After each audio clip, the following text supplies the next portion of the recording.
తన కూతురుతో కలిసి అరుణాచలం వచ్చిన ఈ వ్యక్తికి ఫైనల్గా ఏం జరిగిందో వినండి. 2025 తమిళనాడు. ఒక తండ్రి తన కూతురు మీనాని తీసుకుని అరుణాచలం టెంపుల్కి వస్తాడు.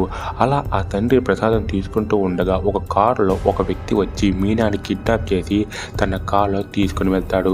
ఇది చూసిన ఆ తండ్రి ఆ కారు వెనకాలే పరిగిస్తూ ఒక శూలానికి గుచ్చుకొని స్పాట్లోనే చనిపోతాడు. ఆ కారు వేగంగా వెళ్ళి ఒక నదిలో పడిపోతుంది. ఇది చూసిన ప్రజలు వెంటనే నదిలోకి దూకి మీనాని రక్షిస్తారు. కానీ ఆ ప్రజలకి ఆ కారు కానీ ఆ కిడ్నాపర్ కానీ రెండు కనిపించలేదు. తండ్రి చనిపోయాక మీనా ఒక అనాథాశ్రమంలో స్టే చేస్తుంది. ఇలా ఒక నెల తర్వాత ఒక డబ్బున్న ఫ్యామిలీ తనని దత్తత తీసుకొని తన సొంత కూతురులా చూసుకుంటారు.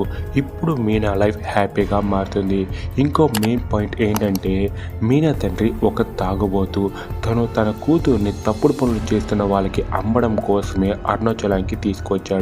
కానీ ఇది తెలుసుకున్న ఆ కారులోని వ్యక్తి ఇలా మీనా లైఫ్ని సేవ్ చేస్తాడు. ఎందుకంటే ఆ కారులో వచ్చిన వ్యక్తి వేరెవరో కాదు,